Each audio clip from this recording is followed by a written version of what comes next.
I travel a lot for work.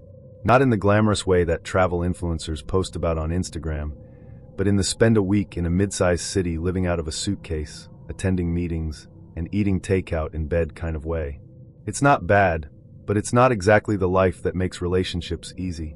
Over the past 3 years, I've bounced between jobs, cities, and short-term rentals so often that I've lost count of how many different beds I've slept in, most of them not mine. Because of that, I never really found the time or space for anything serious. I've had flings here and there, but nothing that lasted longer than a few months. Most of those ended when I had to pack up and fly out again. But something changed last year. I don't know if it was burnout or just plain loneliness, but during a work trip to Bakersfield, California, I found myself on Tinder again. I hadn't used it in a while, but I figured, what the hell, maybe I'd meet someone cool to grab a drink with. Nothing serious, just some company. Funny thing is, I thought Tinder was based on your home city, so I didn't even expect to get many matches while I was traveling. Turns out, I was completely wrong. The app works off your current location. Within an hour of setting up, I had over a dozen matches. Most of them fizzled out quickly. A couple of women unmatched as soon as I messaged. A few conversations dropped off after a day or two, and then I matched with Kayla. She stood out right away. Her profile had only a few photos, but they were all vibrant. Her on a beach, her in a bookstore, her in a field somewhere wearing a flannel shirt and laughing mid-spin. She had shoulder-length auburn hair, big expressive eyes, and a mischievous half-smile in every picture. Her bio just said, "Free spirit." Sarcastic. "I'm the reason your dog prefers me over you." I messaged her first. She was sharp, fast replies, clever jokes, and a kind of laid-back confidence that immediately put me at ease. We started talking mid-afternoon, and by early evening, I took a shot and asked if she wanted to grab a drink. She said she was down. We agreed to meet at 8:30 at a small bar about 10 minutes from my Airbnb. I texted one of my buddies before heading out, and he jokingly said, "Be careful. You know the horror stories." I laughed. I wasn't worried, but I should have been. I pulled up to the bar a few minutes early, and by chance, Kayla was arriving at the same time. She looked just like her photos, same hair, same smile, same presence. We hugged awkwardly outside, laughed about how weird online dating was, and headed inside. From the jump, the conversation was easy. Flirty, funny, and smooth. We clicked. A few drinks in, Kayla started doing the subtle touches, brushing my arm when she laughed, tapping her hand against mine when she made a point. It wasn't over the top, but it was enough to feel that spark. I liked her. Around midnight, she leaned in close and whispered, "We should go back to your place." My heart sped up. I nodded. We grabbed an Uber back to my Airbnb. It was a cute little house in a quiet residential neighborhood, wrapped in a white fence with a tiny porch and a single porch light. As we got out of the car, she paused. "You mind going in first?" she asked. I looked at her, confused. "I just don't want you to see me smoke," she said sheepishly. "Trying to quit." I'm embarrassed. I shrugged. "No judgment. I'll wait inside." She smiled and said she'd be in soon. I went inside, changed into a t-shirt and sweats, and waited. And waited. After a few minutes, I looked out the front window. She wasn't there. I stepped outside and called her name. No answer. Then I messaged her on Tinder. "Hey, everything okay?" No reply. I figured maybe she needed a moment alone, so I walked onto the front porch and sat down on the bench, scrolling through my phone. That's when I heard something inside the house. I turned around and froze. Through the window I saw Kayla. Inside. But she wasn't alone. 2 guys I'd never seen before were with her, moving quietly through the living room like they belonged there. One guy was tall, wearing a black hoodie. The other was short and stocky, with a baseball cap pulled low over his face. Kayla was whispering to them, pointing toward the bedroom hallway. I ducked down behind the bench, heart pounding. Seconds later, I got a message from her on Tinder. "Hey, where'd you go?" "I'm inside. Can't find you." I didn't respond. I watched through a gap in the porch railing as the stocky guy grabbed a bag and started stuffing it. Looked like he was grabbing whatever wasn't nailed down. The taller guy moved toward the desk where my laptop was. That's when panic turned into anger. My entire life was on that laptop. Work files, personal photos, writing projects. I couldn't let them take it. I messaged her back.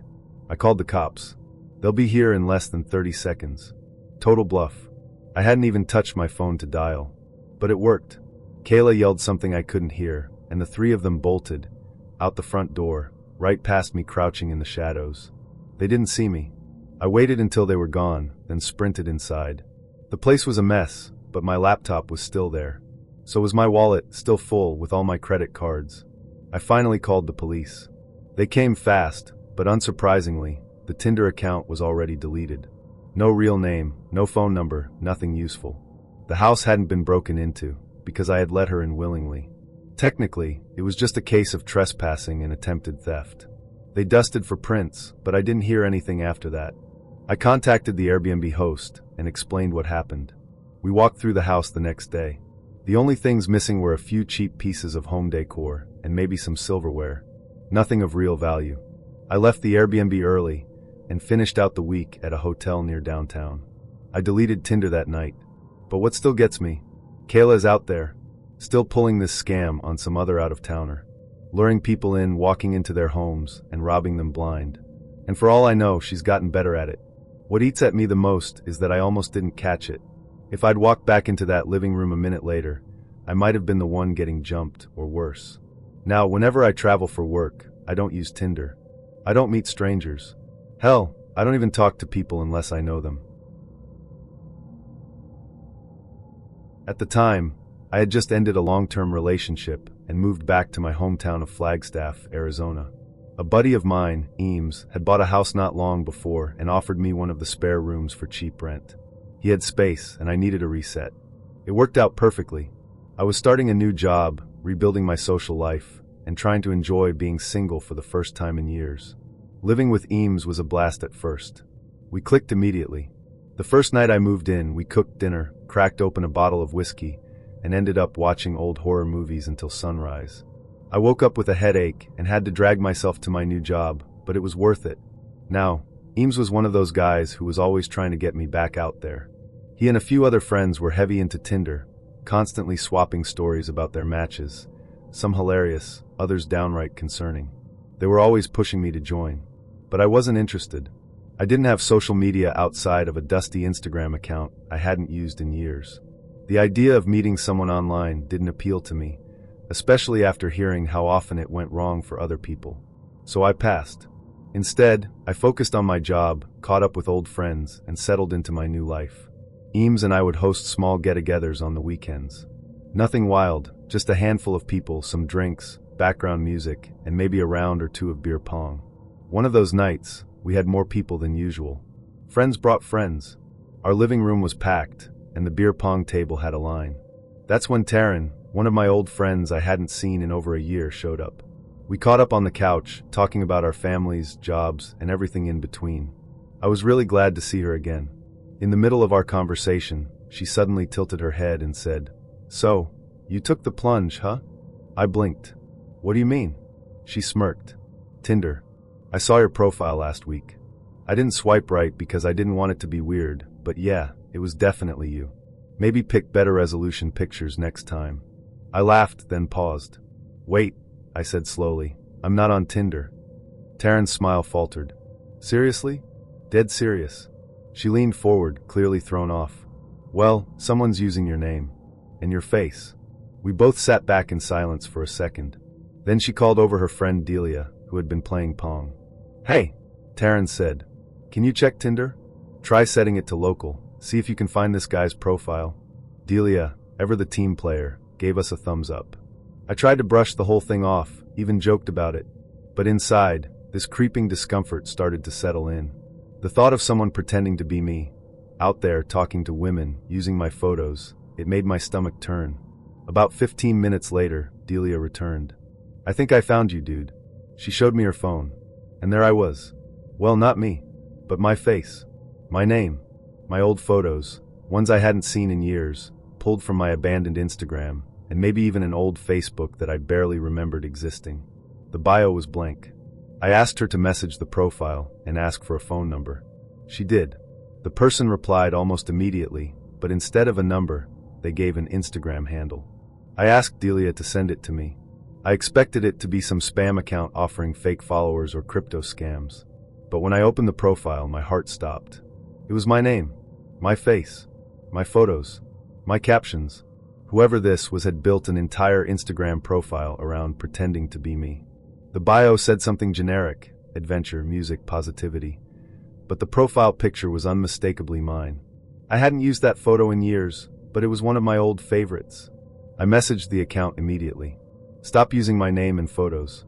I've already reported your Tinder and will report this account to the police if you don't take it down. No response. Taryn and I sat there, staring at the screen, waiting. 10 minutes passed. Nothing. I put the phone in my pocket and tried to shake it off. We went back to the party, queued up a playlist, and tried to act like everything was normal. Eventually, the night wound down. A few friends crashed on the couch. I cleaned up my room, turned on Nightmare on Elm Street 3, Dream Warriors Don't Judge, and settled into bed. That's when it happened. Around 3 a.m., my phone buzzed. I had forgotten to put it on silent. It was a notification from Instagram. The account had responded. Just a smiley face. Not an emoji. Literally, smiley face. I stared at it, half asleep but fully unnerved. I replied, "Take this account down now. I'm serious." Then I must have dozed off again. When I woke up the next morning, there was another message. "Anything for you, smiley face." I checked the profile again. The picture was gone. The name had been removed. Just a black circle where my face used to be. At first, I was relieved. Maybe they gave up. But then the following weekend came around, and Eames was out with friends. I was home alone, feeling under the weather, so I stayed in bed and watched TV. Around 10 p.m., I got another Instagram notification. Same account. This time it said, "I know where you are, smiley face." I sat up instantly. Before I could respond, I got another message. An image. It was a photo of the outside of our house, taken from across the street. The porch light was on. The trash bins were out. No mistaking it, it was our house. I jumped out of bed and checked every window. The doors were locked. The windows were secure. I turned off every light and crouched in the hallway, staring at my phone. I didn't reply. I didn't want to provoke them. Hours passed. Then, at around 1:30 a.m., another message. "I know where you sleep, smiley face." My blood ran cold. Another image came through, a close-up of a window. It was hard to tell which one, but it looked like it could have been the upstairs bedroom. My bedroom. I grabbed the baseball bat I kept under my bed, ran to the back door, flung it open, and shouted, "We have a dog. You come near this house, and he'll tear you up. Cops are on their way." We didn't have a dog, but I was desperate. I slammed the door shut, locked it, and stayed awake the rest of the night. Around 3 a.m., I heard the front door rattle. The door swung open. I raised the bat, ready to swing. It was Eames. He stepped inside and froze when he saw me, bat in hand. "What the hell are you doing?" he asked. I told him everything. We debated calling the police, but figured with nothing stolen and no actual break-in, besides him walking in, there wasn't much they'd do. I blocked the account. And after that night, it stopped. No more messages. No more photos. No more fake profiles. About 2.5 years ago, I got out of a long-term relationship. The kind of breakup that leaves you feeling like you've forgotten how to be a person. I moved out, got my own place, changed jobs, basically hit the reset button on my entire life. The one thing I wasn't ready for? Dating again. I've never been great at the whole dating scene. I'm naturally shy, and for whatever reason, putting myself out there gives me this weird anxiety. I don't know if it's the fear of rejection or just the awkwardness of meeting someone new, but either way, I'm not built for it. But the world doesn't wait for you to be ready. My friends were all on apps like Bumble, Hinge, Tinder. Especially Tinder. I remember when it first came out, I thought it was ridiculous. I used to joke that it was the hookup app for people who couldn't flirt in real life. Cut to present day me, alone on a Friday night, downloading Tinder like a desperate cliche. I didn't expect much. For the first few months, Tinder was a dud. I had a few conversations that fizzled out. A few matches that led nowhere. I even went on one date at Carrier Park in Asheville. It lasted all of 20 minutes before the girl got called into work. You know that fake emergency move? Yeah, classic. I was just about to delete the app when I matched with this woman named Leora. She was stunning. Wavy black hair, dark eyes, high cheekbones. Her smile was warm, not forced. She looked confident, natural. The kind of woman that you scroll past thinking, no way she'd match with me. But she did. We started chatting, and it was instant chemistry. She was witty, sharp, and surprisingly down to earth. I kept thinking, alright, what's the catch? But Leora didn't seem fake. She didn't play games. She was into music, hiking, and documentaries about weird historical stuff. I'm talking niche, History Channel level obsessions. I was hooked. We made plans to meet the following week at Lake Julian Park. It's one of those places with a big central lake and trails that loop around through the forest. It's a pretty chill spot and a good neutral ground for a first meetup, public, scenic, enough foot traffic to feel safe. We picked a time, 5 p.m. on a Wednesday. I left work early because I was nervous and didn't want to be late. Actually, I ended up showing up at 4, just walking around the park like a dork trying to look casual. At 5:10, Leora messaged me. "Hey, just got here. Heading to the pavilion now." I replied, "Cool. I'm close. Be there in a sec." I made my way over, and there she was. Same Leora from the pictures. Not a 50-year-old catfish or some guy pretending to be her. Just her. And she smiled when she saw me, which somehow made all the nerves melt away. We sat and talked for a while, maybe an hour or two. She was just as cool in real life. She had this calming energy about her that made it easy to talk, even for someone like me. She teased me about being nervous, and even gave me this gentle nudge on the arm that made me laugh. Eventually, we decided to walk one of the trails that went around the lake. The sun was setting, but there was still enough light to see. I don't normally like walking in the woods after dark, but I felt okay with Leora. Somewhere along the trail, I reached for her hand. I hesitated at first, but when she grabbed mine back, it was like this electric moment. She leaned into me, and I could smell the faint scent of her shampoo, something floral and soft like lavender. We walked for a long time. It got dark. Not just the sun is down dark, but you can't see more than a few feet ahead dark. We kept going until Leora pulled back a little and said, "We should probably head back. I don't know how long this trail goes." I agreed and we turned around. The walk back was quiet, cozy. She was holding my arm, and we were laughing about something I don't even remember now. That's when I saw him. At first, I thought it was a tree or a shadow, but then the shape moved slightly. He was standing in the middle of the trail, right where the path narrowed between two thick patches of trees. "Do you see that?" I asked. She looked up, her smile fading. "Yeah, I see him." Leora called out, "Hey, you okay?" The man didn't move. He didn't say a word, just stood there. It was hard to make out details, but he was tall and wore a hoodie with the hood up. His arms were behind his back, and he was still, like a statue. I tried to laugh it off. "Probably just some dude playing around," I said. But I didn't believe it. We started walking slowly toward him, and I could feel her grip on my arm tighten. The closer we got, the more I realized something was off. This guy wasn't drunk or confused. He was waiting. He didn't flinch, didn't step aside, just stood there like he was daring us to come closer. When we were about 10 feet away, he finally moved. He brought his hands out from behind his back, and in one of them was a knife. I froze. He spoke in this low, gravelly voice. "Turn around. Hands up." I had no idea what to do. I wasn't some action hero. I'd never been in a situation like this in my life. My throat went dry. I felt Leora's arm pull away. She stepped forward, and before I could even process what was happening, she charged at him. Full-on sprint. She slammed into him, knocking him off balance. He stumbled backward and she screamed, "Run." So I did. I ran harder than I've ever run. I didn't even look back. I just ran. Branches scraped my face. My lungs were burning.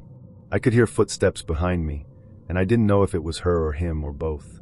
When I finally reached the trailhead, I saw Leora sprinting to the parking lot. Thank God. We jumped into her car. She was already in the driver's seat and peeled out. As we were leaving, I looked back and saw the man standing at the edge of the lot, silhouetted under the one working light. There were a few other cars in the lot. I don't know if he was alone or if there were others hiding. We drove in silence for a bit before she pulled into a diner off the highway. We sat in a booth, ordered coffee, and just stared at each other. Neither of us spoke for a while. Finally, she broke the silence. "I think we should call the cops." We did. We gave them everything we could, descriptions, location, the time it happened. They said they'd send a unit to check it out. But I don't think anything came of it. We never got a follow-up. We stayed at that diner until 3 a.m., and somehow that night bonded us. We kept seeing each other. A few more dates, then more after that. Eventually, Leora moved in with me. She's my fiancée now. We don't go walking on trails after dark anymore, and we never went back to Lake Julian. I've heard more horror stories about online dating than I can count. People getting catfished, scammed, ghosted, robbed, you name it. But I never paid much attention. Maybe it's because I've always felt like there was a layer of protection between me and the rest of the world, thanks to the anonymity of a screen. So yeah, I'll admit it. I was a long-time Tinder user. Still am, sort of. I've used the app for years, mostly for casual stuff. I've gone on more dates than I can remember, some great, some forgettable, and a few I wish I could erase from memory. But I've always been honest with people. I don't pretend to be looking for anything serious. I make it clear from the start, and if they're not into it, totally fine. We move on. But a few months ago, I got complacent. I let my guard down, and that's when I met Maris. Right away, she messaged me first.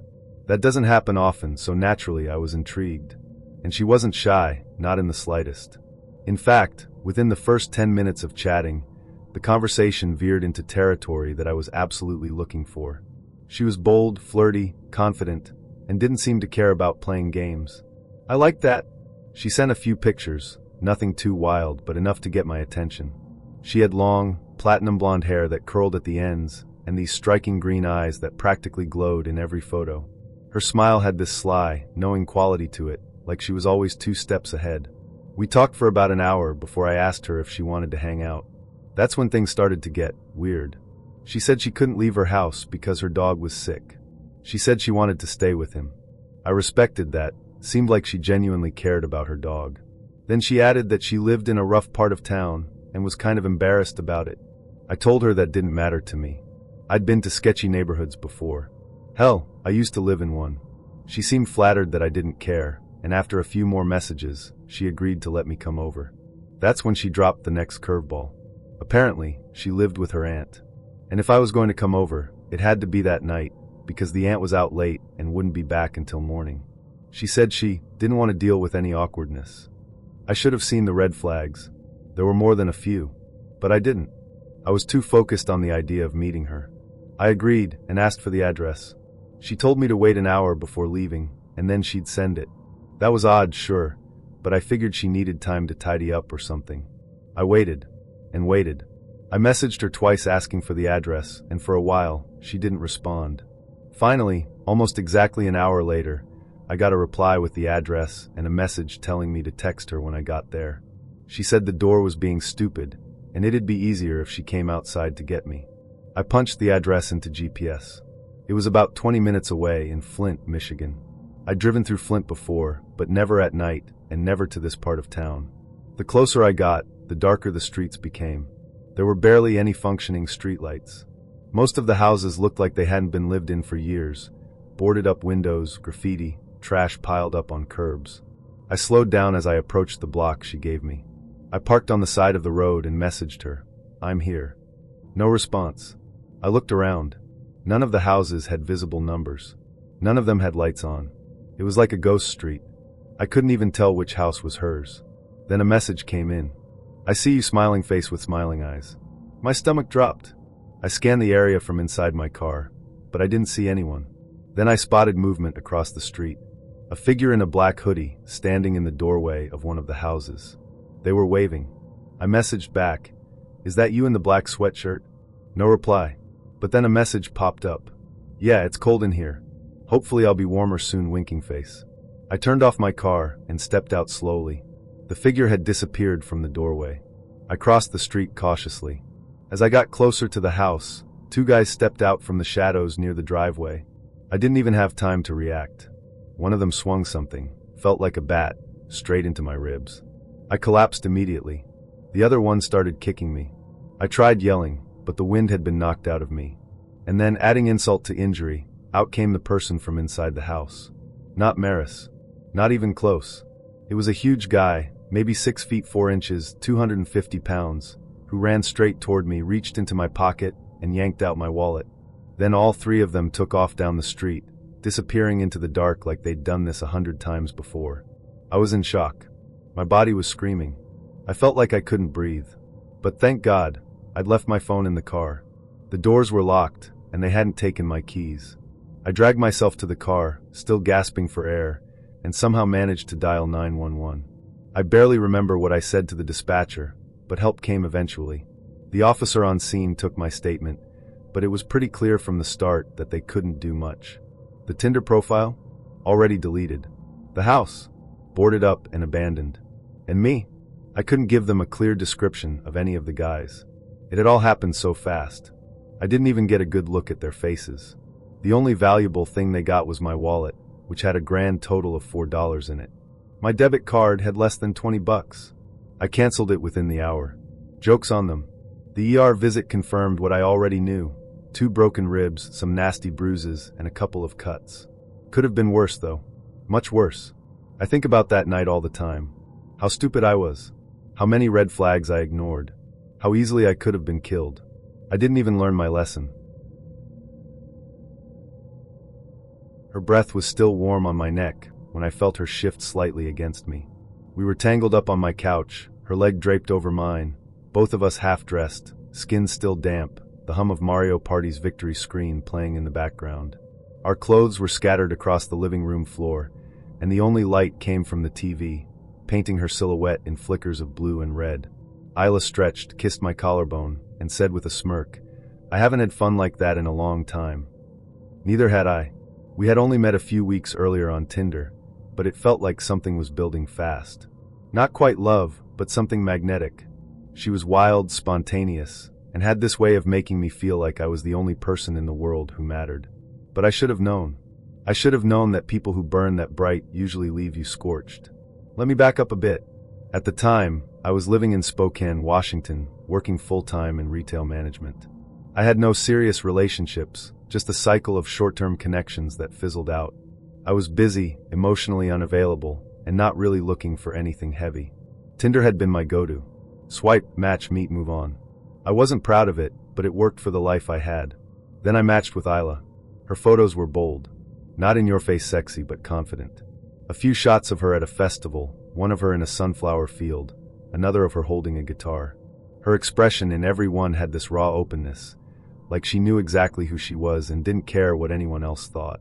Our first date was at a bar near her place. The moment I saw her in person, I knew I was in trouble. She had this electric energy, like she was vibrating on a higher frequency than the rest of us. We talked for hours, and when her ex's friend showed up, some guy in a Yankees hat who stared at us like he wanted to start something, she just rolled her eyes and said, "Don't worry, he's an idiot." We left not long after. She came back to my place that night, and that was the first of many nights she stayed over. But there were always little things. Red flags I ignored because, frankly, I was enjoying the ride. Like how she never invited me to her place. She said it was too crowded with roommates and that we'd have no privacy. Or how she'd freak out when her phone lit up and she saw a certain name. She'd turn it over quickly, then pretend nothing happened. She told me that her ex was obsessed with her and still tried to keep tabs on her. That he was controlling when they were together, and that she had to block him everywhere. I believed her. I had no reason not to. We avoided the bar from our first date, opting instead for parks, beach trips, hikes, anywhere public but not too public. And when we weren't out, we were at my place. She started leaving clothes, a toothbrush, little things. It felt like she was moving in without asking. But I didn't stop it. Then came the night everything blew up. It was a Saturday. We had just finished a late dinner at home, ordered from some mom-and-pop Thai joint. We watched a movie, had a few drinks, and eventually ended up in bed. Around midnight, I woke to her screaming. Not in a nightmare kind of way. She was on the phone. Her voice was shaking with anger, and though I couldn't hear the guy on the other end, I could tell it was bad. She was pacing. "I told you to leave me alone." "No, I'm not at home. Just stop. Please." She threw her phone across the room and collapsed on the edge of the bed. I sat up. "Was that him?" She nodded, tears in her eyes. "I'm sorry," she whispered. "He found out about you." I didn't know what to say. We laid back down, and I held her. That's when we heard it. 2 car doors slamming, right outside the house. Isla sat up, gripped the blanket, and said, No, not here." I ran to the staircase window and looked out. 2 men were walking up my driveway. One of them was the Yankees hat guy. The other had a shaved head and broad shoulders. He looked like he'd been carved out of stone. "Is that him?" I asked. She didn't answer. She just said, "We need to leave. Now." Before I could do anything, they were at the front door, kicking it. Not knocking. Kicking. Hard. I was about to call the cops when Isla screamed, "Stop. Please. I'm coming." And then she unlocked the door. She let them in.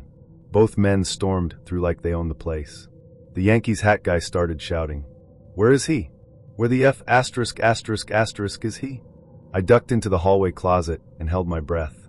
I'm not a small guy, but in that moment, I wasn't about to fight two muscle-bound psychos in my own house. From my hiding spot, I could hear everything. Isla was crying, begging them to stop. The buzzcut guy was throwing things, glass shattering, furniture toppling. I heard him yell, "So this is the punk? This is who you've been ing on my watch." She was pleading. "Please, let's just go. I'll come home. I won't see him again. I'm sorry. I'm so sorry." It hit me like a freight train. Not her ex. Her husband. She was married. And I was the idiot who never saw it. Eventually they left. I waited 5 minutes, then crept downstairs. My living room was trashed. A lamp was broken, the TV was tilted sideways, and the coffee table was cracked. I sat on the couch, stunned, trying to process everything. I didn't call the police. Don't ask me why. I think part of me just couldn't believe it had actually happened. The next day, I had a friend look her up online. I didn't have social media, but he did some digging. Sure enough, she was married. The guy in the photos? Buzzcut psycho. I reached out to him, on Facebook of all places, explained everything. Told him I had no idea. I was honest. I apologized. To my surprise, he messaged back. He actually apologized. Said he was out of his mind jealous, and that their marriage had been on the rocks. He even offered to pay for the damage. I accepted. That was the last time I ever heard from either of them. I blocked Isla's number, deleted my Tinder, and tried to move the hell on. But every now and then, I think about that night. How quickly things spiraled. How easy it is to fall for someone who's hiding everything. My name's Maya. I'm 29 and I live in Brighton, though I grew up in Sheffield. I work in tech, or more specifically in what we call content moderation, which sounds harmless enough until you realize what it really involves. For the past 4 years, I've been working at a company that contracts for various dating platforms. Yes, those platforms. Think Tinder, Bumble, all the usual suspects. My job, day in and day out, is to review the stuff that users report. And it's not glamorous. In fact, most days, I wish I could scrub my brain clean with bleach. You'd be surprised, or maybe you wouldn't, by the kinds of things people try to upload to their profiles. Or maybe shocked is the wrong word. Exhausted is more accurate, because the internet has a way of dragging the absolute worst of humanity into the light. I've seen it all. D***K pics and profile photos, yes, actual full frontal. Guys flipping off the camera like it's still 2005, blood-stained clothing posted as some kind of twisted joke, and memes so violent or hateful that I had to take screen breaks just to breathe. And animal cruelty. Don't even get me started on the animal stuff. But nothing shook me the way this did. It was a Monday like any other. I was working remotely that day, sat on my sofa in a hoodie with a lukewarm cup of tea in one hand, and my laptop balanced precariously on the armrest. The air was stale, my flat smelled faintly of last night's stir-fry, and I was on my third review session of the morning. Our moderation system looks a bit like an old-school inbox. Tickets come in one by one with a small preview window. It shows you the reported image, the username, the reason for flagging, and a few other bits of metadata. You click Review, see the full image and associated data, and then decide Approve, Remove, or Escalate. Most of them are quick calls. I can usually power through about 60 in an hour. But every so often, something pops up that makes you stop cold. That morning, one of those tickets came through. The username was Gold Digger Killer. The reason for the report was simply violence. I hovered my mouse over the image, not thinking much of it at first. Sometimes people overreport. Maybe it's just a stupid meme or someone pretending to be edgy. Then the full image loaded. I actually flinched, like physically jerked back from my screen. It was a photo of a man, probably in his late 20s, kneeling beside a woman who looked unconscious. Or maybe worse. Her face was beaten so badly that both her eyes were swollen shut. Her lips were split open. There was blood running down her neck. Blood on her top. Blood on the carpet beneath her. And the man, he was grinning. Big, wide, toothy grin. The kind that says, "I'm proud of this." The photo had clearly been taken on a phone. There was a Snapchat-style caption across the top that read, "This is what happens to gold diggers." I sat there, staring at it, my pulse thudding in my ears. There's this weird thing that happens when you're a moderator. You learn to emotionally disconnect. You have to. Otherwise, you'd burn out in a month. But this image broke through the wall. It didn't feel like a troll trying to shock people. It didn't feel like a prank. It felt real. I scrolled through the guy's other photos. One showed him in front of a black BMW, shirtless, with his arms out like he was flexing. Another had him sitting on a leather couch with stacks of cash spread out across the coffee table, like it was a music video. But it was his bio that chilled me even more than the image. It read, "All women are parasites. They use you until they're done with you." I don't play that. If you're looking for a free meal, keep walking. I've got something for girls who try that sh*t. No punctuation. No emojis. Just a solid block of rage. I clicked back to the metadata screen. The photo had been uploaded 2 hours earlier. That meant the content was still fresh, which also meant, if this was real, and not just staged, if that woman was actually hurt, we might still be able to do something. So I broke protocol. We're not supposed to take screenshots. It's strictly forbidden. We're given strict rules about how content is reviewed, archived, and reported internally. But I didn't care. I pulled out my phone and snapped high-res photos of the guy's entire profile. The image, the bio, the username, the timestamps. Then I literally ran, to my team lead's office. I didn't even put on shoes. Just jogged down the hallway in socks, breath short, heart thumping like I'd just seen a ghost. My manager, Julia, looked up as I burst in. "You okay?" I showed her the photo. Her face changed immediately. "Jesus Christ," she said. "We contacted the internal security team. They have direct lines to law enforcement for exactly this sort of situation. I was asked to write a full report, attach the images, and hand over all the metadata I could access, IP addresses, geotags, account creation logs."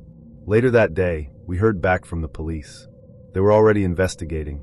Apparently someone else, maybe someone who saw the same photo on another platform, had submitted a tip. A woman matching the girl in the photo had been reported missing the day before. Her family hadn't heard from her since the weekend. She'd told her flatmate she was going to meet someone she met on a dating app. She never came home. I wasn't told what happened after that. That part gets swallowed by the system. Once we hand something over to the police, it leaves our hands. We're not allowed to ask for updates. It's all about privacy, legal protections, chain of custody, which I understand. But it also means I never got to find out whether that girl lived or died. I still think about her. Sometimes I wonder if she was alive when the photo was taken. If she was conscious. If she knew what was happening. Or maybe she'd already slipped away and the man was just documenting his violence. Like a trophy. Either way, it changed me. Before that, I used to joke about my job. Told friends I worked for the Tinder police. Said I spent my days looking at D*CKs and duck faces and arguing over shirtless gym selfies. But after that day, I stopped laughing because I realized something that's haunted me ever since. Dating apps don't just connect lonely people. They also give predators a hunting ground. And most of the time, the people who catch them, or try to catch them, are just overworked, underpaid contractors sitting on their sofas, drinking cold tea, trying not to throw up. So yeah, maybe I didn't get hurt. Maybe I didn't get followed home or assaulted. But I saw a kind of evil that day that most people never have to look in the eye. And that's what I want people to understand. Behind every swipe, every emoji, every dumb little bio, there's a person. And sometimes that person isn't who they say they are. Sometimes they're dangerous. My name is Marco, and I live in Chicago now. But I wasn't born here. I'm Italian, born and raised in Genoa. And if you told 22-year-old me that one day I'd be living in the Midwest of the United States because of a stupid mistake I made involving fake dating profiles, I'd have laughed in your face. But here I am. And let me tell you something straight away.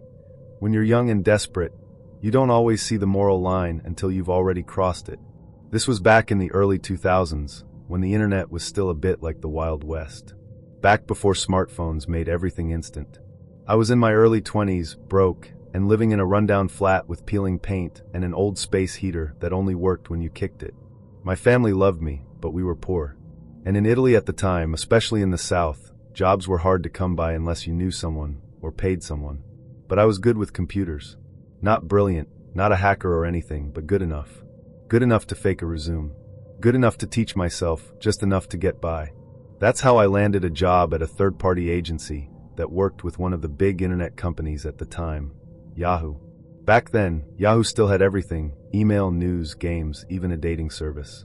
Not an app like today, but a proper old-school subscription service. You had to pay a monthly fee to chat with people. Here's the thing, though, almost no women were on there. It was 95% guys. Lonely, hopeful guys paying for a service that gave them virtually zero return. And that's where I came in. My job, officially, was customer retention. But what it really meant was this: I created fake profiles of beautiful women, wrote convincing bios, uploaded stolen pictures. Then I'd message the guys whose subscriptions were about to expire, flirt with them just enough to get them to renew. Once they did, I'd vanish. Or more accurately, the girl would. And they'd be left wondering what happened. Was she busy? Did she get cold feet? Maybe it was their fault. I told myself it was harmless. I wasn't stealing from them directly. They were paying for a service, and I was giving them attention. A conversation. Something to hold on to. Besides, I needed the money. I was saving up to leave Italy, to start fresh somewhere better. Somewhere I didn't have to bribe someone just to move up a rung on the ladder. So I did it. I created fake women, lots of them. Gave them cute flaws, little details that made them feel real. I can be a bit messy, lol. Or I have a thing for bad coffee. Stuff like that. I even gave them favorite books and songs, things I pulled from old online forums or made up on the spot. The devil is in the details, and I was very, very good at the devil. For a while it worked. I got bonuses every month for each user I convinced to renew. Some of them even renewed twice. Occasionally, one would write a long message about how much Elena, or B, meant to them, how they hadn't felt this kind of connection in years. That's the part that should have made me stop. But I didn't.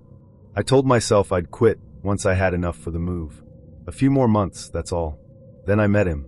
Let's call him Daniel. He was one of the many users with a subscription on the verge of expiry. Middle-aged, lived in Calabria, down in southern Italy. His profile said he was a computer engineer, single, liked hiking and woodworking. Seemed harmless. So I made a profile I thought would appeal to him, someone educated, outdoorsy, emotionally available. Her name was Laura. She had kind eyes and long auburn hair in her photo. I messaged him. He messaged back. We chatted for a week. He seemed shy, even sweet. Then, as usual, he renewed. And as usual, Laura disappeared. 2 months later, I tried again. Same tactic, different fake woman. But this time, something was different.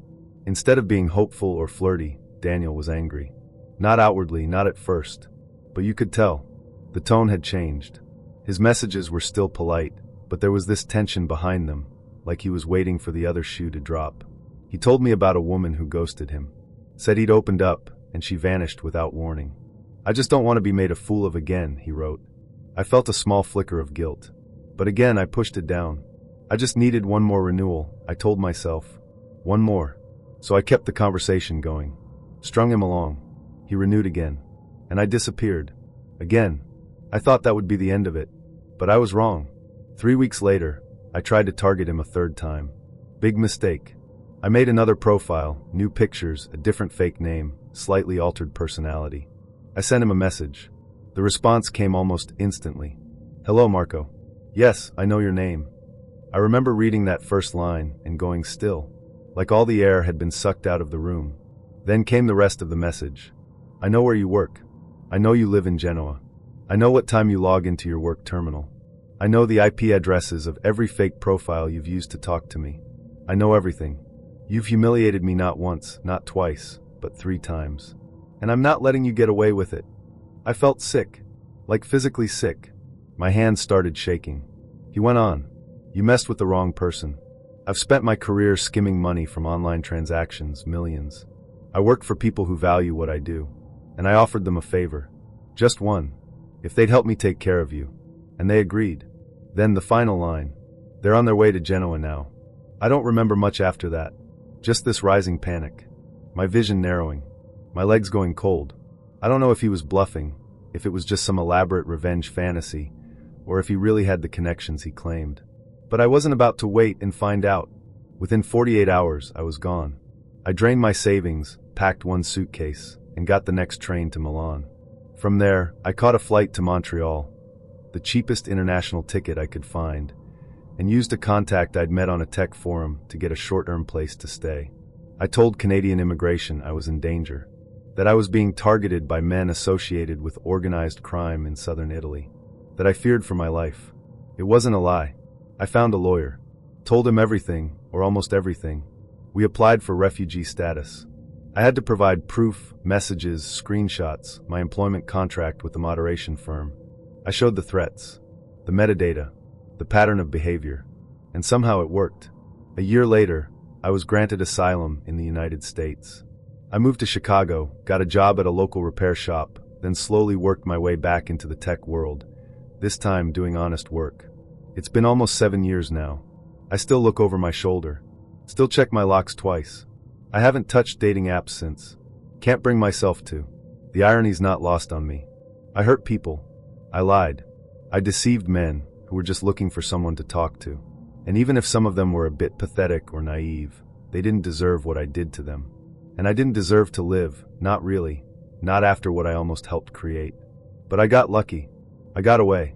And I'll never forget how close I came to dying in my own country for pretending to be someone I wasn't. When I was 20, I matched with a guy named Karen on Tinder.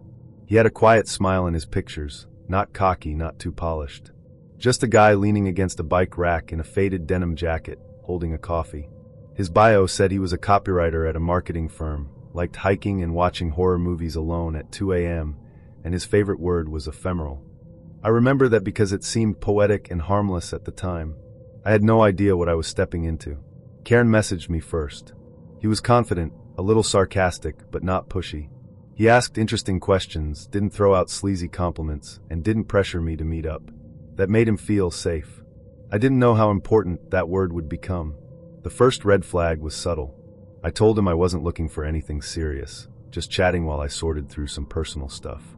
He immediately started future talking, not in a sweet way, in a possessive way. He'd say things like, "You'll see. You'll fall for me. I'm not like the guys who left you." Or, "You're not gonna ghost me, right?" I wouldn't handle that well. It felt joking at first. But something about the wording lingered in my head like a warning. We never met in person. Not once. We texted for maybe 2 weeks. During that time, he started getting intense, not just flirtatious, but emotionally needy and strangely territorial. I told him it was moving too fast. I said I didn't think we should talk anymore. That's when it started. The first message came 5 minutes after I said goodbye. "You think you can just drop me like everyone else?" Then another. "You'll regret this. I promise." I blocked him. He made a new number. Then another. Then an email. The threats escalated quickly. Karen told me he knew where I lived. Not just my city, my street name. I'd never given him that. I lived with my dad at the time, a quiet farmhouse outside of town. The only clue I'd ever dropped was the general area. Somehow, he figured out the rest. He said he was going to come find me. That he wanted to watch the life leave my eyes. That he would strangle me, violate my body, make it look like an accident. He wrote it all out in chilling detail, like a horror script written by someone who'd already seen it in their mind 1,000 times. He said he'd saved my photos, screenshotted everything. He said I'd be remembered as just another girl who couldn't handle rejection. My hands shook reading those messages. I didn't know what to do. I didn't even know if he was real. Was he bluffing? Was he just venting rage into a keyboard?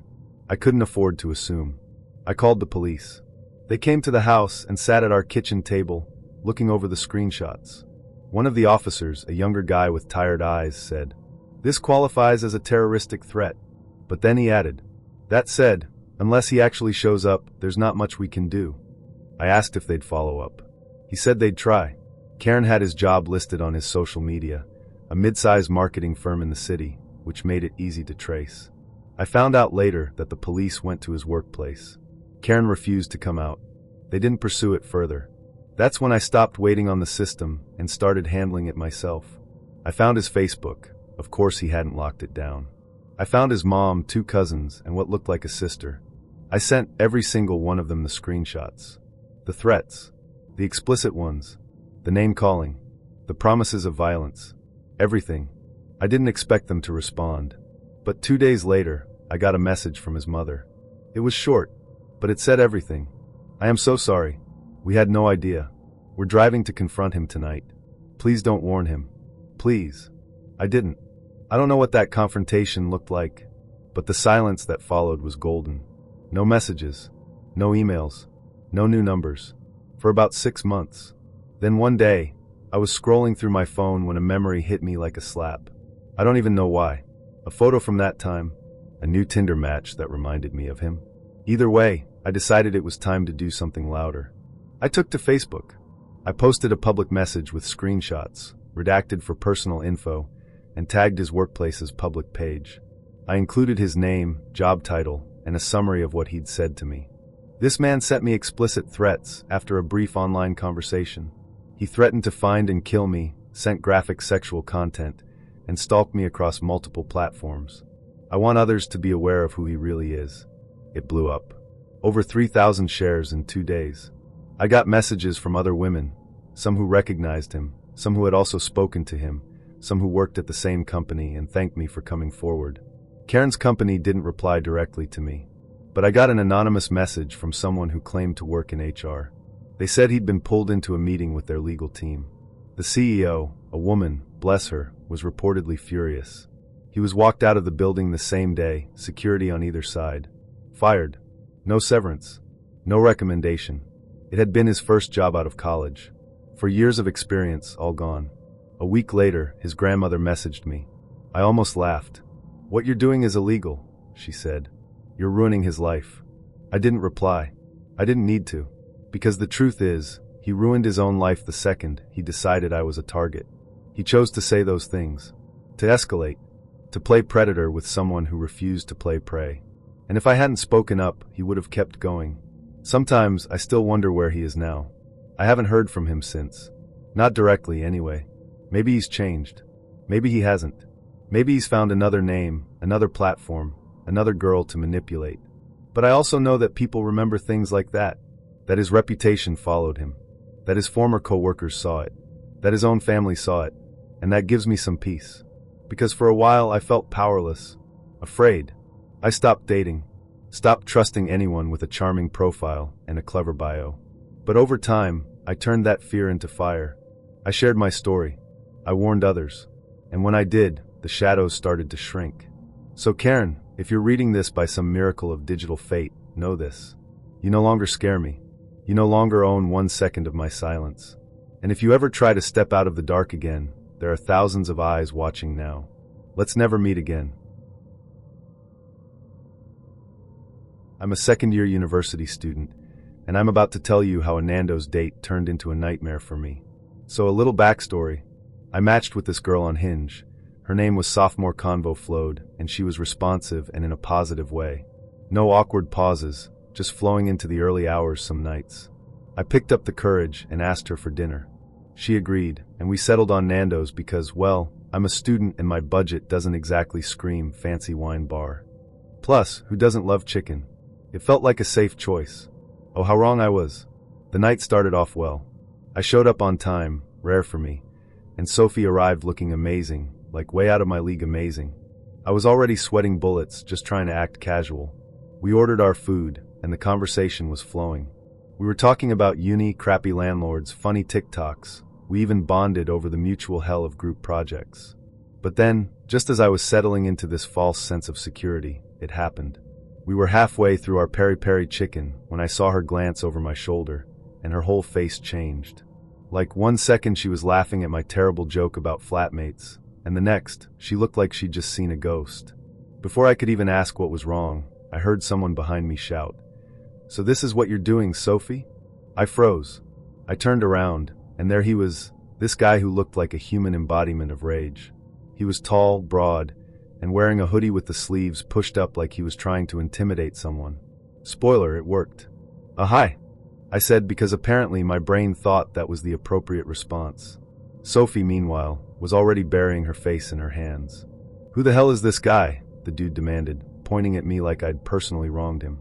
I looked at Sophie, silently begging for an explanation, but she just groaned and said, "Oh my God, Liam, what are you doing here?" Liam. Her ex. Of course. "I'm here because you've been ignoring my texts," he shouted, completely ignoring the fact that we were in a crowded restaurant and people were definitely starting to stare. "And now you're out here on a date? With this guy? Now listen, I'm not the type of guy to get into fights, especially not over someone I just met. But the way he said "this guy" made me feel like a piece of gum stuck to the bottom of his shoe. I wanted to say something clever, something that would make me sound cool and unbothered, but all I could manage was, "Dude, we're just having dinner. Just having dinner." I wanted to smack myself. I might as well have handed him a script that said, "Please continue yelling at me." Sophie finally stood up, clearly trying to de-escalate the situation. "Liam, you need to leave," she said firmly. "We broke up 2 months ago. You can't just show up like this." But Liam wasn't having it. "Broke up," he scoffed. "Is that what you're telling people now? You ghost me for weeks, and now you're pretending we're not together?" He turned to me again, his eyes narrowing. "Did she tell you that, mate? Did she tell you we're not together? Because I've got the receipts." At this point, I was wishing for the ground to open up and swallow me whole. People at other tables were straight up gawking, and I could hear a couple of teenagers snickering in the corner. I was that guy on that date, the one everyone talks about later like, "Yo, remember that awkward scene at Nando's last night?" Sophie looked like she was about to explode. "Liam, we're done. I don't owe you anything. Just leave." But Liam wasn't backing down. "Oh, so you're done," he shouted. "You're done, but you didn't think to tell me that before you started screwing around with other guys?" Classy, Sophie. Real classy. At this point, the manager came over, clearly trying to break up the scene before it escalated further. "Sir," he said to Liam, "I'm going to have to ask you to leave. You're disturbing the other customers." Liam glared at the manager, then at me, then at Sophie. "This isn't over," he muttered, pointing a finger at her like we were in some low-budget soap opera. And then, finally, he stormed out, slamming the door behind him. The silence that followed was painful. Sophie sat back down, her face bright red, and I just stared at my plate, wondering if it was too late to fake a medical emergency. "I'm so sorry," she said after a minute. "He's not usually like this." I wanted to be polite. I wanted to say something like, "It's okay, these things happen." But the truth is, I was done. I was embarrassed, I was annoyed, and I was still trying to process how I'd gone from a fun date to being yelled at by a guy named Liam in the space of 20 minutes. So I did what any self-respecting student would do in that situation. I bailed. Yeah, I think I'm gonna head out," I said, grabbing my jacket. "This has been, yeah. I'll text you." Spoiler, I did not text her. I practically sprinted out of that Nando's, and as soon as I got home, I told my flatmates the whole story. They laughed so hard they were crying, which, honestly, fair. I'd probably laugh too if it hadn't happened to me. Moral of the story? If your date's ex shows up uninvited and starts shouting, just leave. Don't try to be the hero, don't try to smooth things over. Just grab your coat, your dignity, if you can find it, and run. Some things aren't worth the peri-peri. I met this girl at a local fuel stop back in April 2000. She was wild, sexy, and loved rock and roll, so I decided to surprise her with front row tickets to Kiss as a first date. She was so excited. We talked on the phone for about a week. The anticipation was plain silly. She seemed completely normal. So these tickets were a chore to get. The only place that had any left was the old Ticket King scalper. I paid $300 for 2 tickets, front row, left of stage. It took everything I had in savings to get them. So I picked the gal up the night of the show, and she was a little tipsy. I thought, cool, I'll grab some beers at the show and catch up to her. Easy enough. We get to the show, her buzz was intensifying. Speech was slurred pretty bad, so I grabbed 2 32-ounce beers for myself and headed to our seats. By the time we got to our seats, 25 minutes or so had passed, and I could tell the situation was worsening. She didn't sit in the chair, she collapsed. Kind of like plopped. I looked at her. She laughed real loud and said, "My legs don't work good." I asked her how much she had drank, and she said about a pint of whiskey. That still didn't add up, so I asked her if she took any medicine. She said, "Nah, I'm fine. Give me 20 minutes to sober up." The opening act came out, played a few songs, and I noticed she was salivating profusely. I stood her up, said, "Let's get you to the bathroom," and that's when shit got nuts. She projectile vomited on about 5 people around us, including me, and kicked over my last beer onto some bundle of wires covered by some kind of rubber speed bump and slipped on it, landing in vomit. I got her up, making eye contact with the 19,000 people sitting behind me, and walked her to the bathroom. By the time we got there, she was in rough shape. Lots of dry heaving, more puke, and some salty language to people in her way.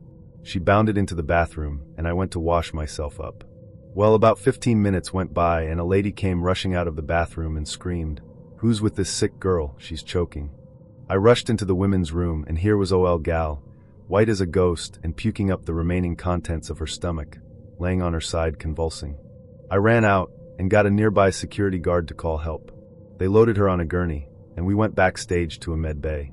Once we got in there, a nurse came in and asked us a load of questions, which my date refused to answer. Nurse went to get more help, and all of a sudden the quiet turned to this roar. It was 20,000 people screaming, then Detroit Rock City kicked off, and the whole building just shook. I then realized I was not going to see this concert. I might hear it, but I wouldn't see it. Then the medics came in. They hooked her up to a machine, checked her vitals, and asked again, "Have you had anything?" "This girl squelches, I love Valium." Guess what? She did. 30 minutes later, I was in the ER of a close-by hospital, meeting her parents, explaining to them I didn't give her any Valium, just some beer and a joint. Didn't even know she liked pills. Turns out she loved pills. In fact, so much that she had been in 10 different hospitals for overdoses, mental instability, and depression. She'd tried to end herself several times and stabbed her ex-fiancé with a screwdriver once. Really nice people with the saddest look on their face. I walked to my car, drove home, and stared at the wall for 4 hours, clueless as to how I never saw any of that coming. Never heard from her again. Heard years later that she had died of an overdose. 290 milligrams. That's how much Valium they anticipated she took. In her purse was a blister pack of 10 milligrams Valiums.